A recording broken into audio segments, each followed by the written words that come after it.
Jordan Uhl, I think that's how you say his name. I follow him on Twitter. He posted a video on Twitter of a Boston law enforcement officer talking to another police officer about how he was running over protesters with his car.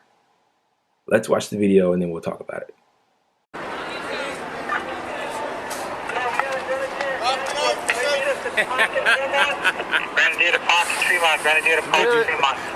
Dude, I drove down street. There was an unmarked state police cruiser. They were all fucking around. So I overcommit. So I got to fucking Tremont Park, and I was in the middle of fucking. So then I had to fucking keep coming. Fucking running. I'm fucking hitting people with the car. Did you hear me? I was like, get the fucking.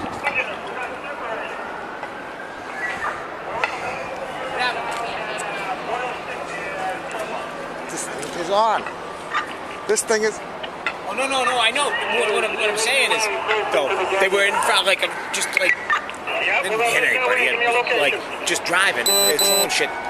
My windows were closed. The shit was coming in the fucking way. It was piss. So, it's like, you gotta be kidding me.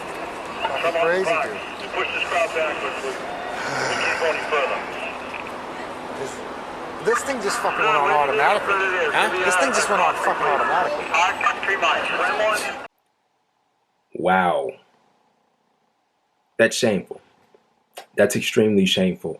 So for a little bit of context, this happened sometime back in, I think it was May 31st, actually, I believe, at the height of the George Floyd protest or something like that.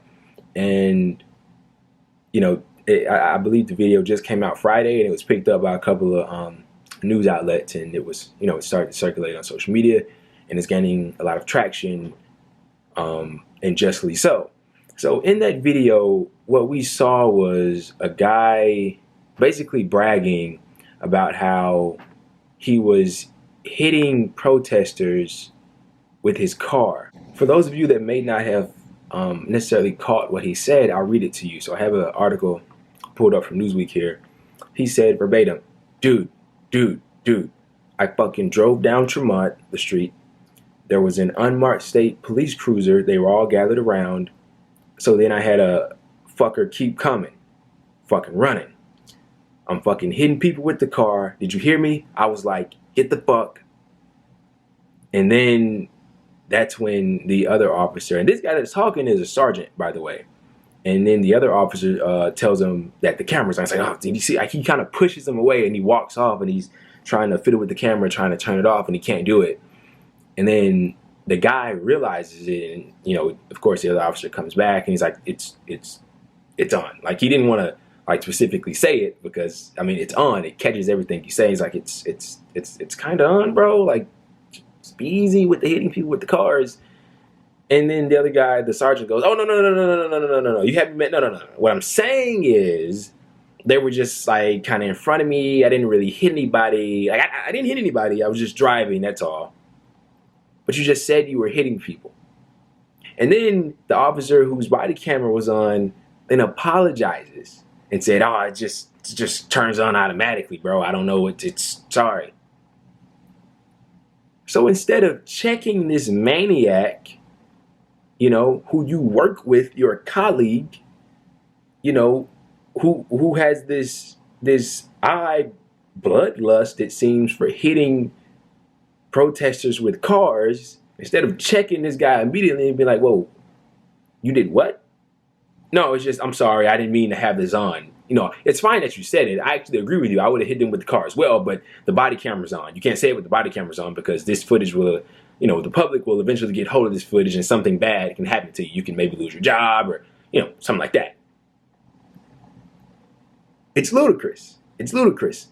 The mob mentality with these police forces is at an all-time high, especially with what been transpiring over these past couple months.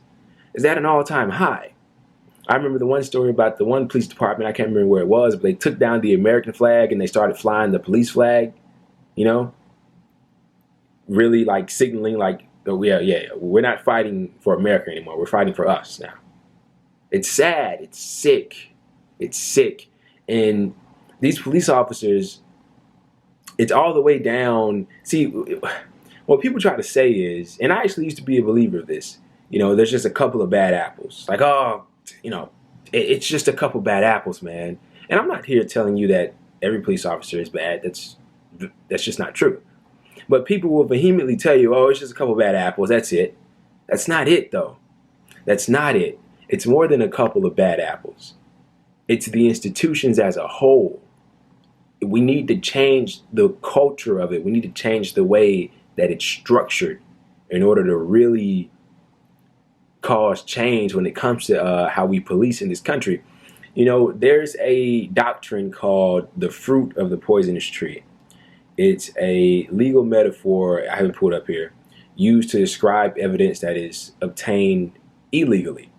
The logic of the terminology is that the source, the tree, of the evidence or evidence itself is tainted. Then anything gained, the fruit from it, is tainted as well. And that kind of really resonated with me because they say, well, oh, it's a couple of bad apples, right? That implies that the rest of the fruit from the tree, if there is a tree, is good.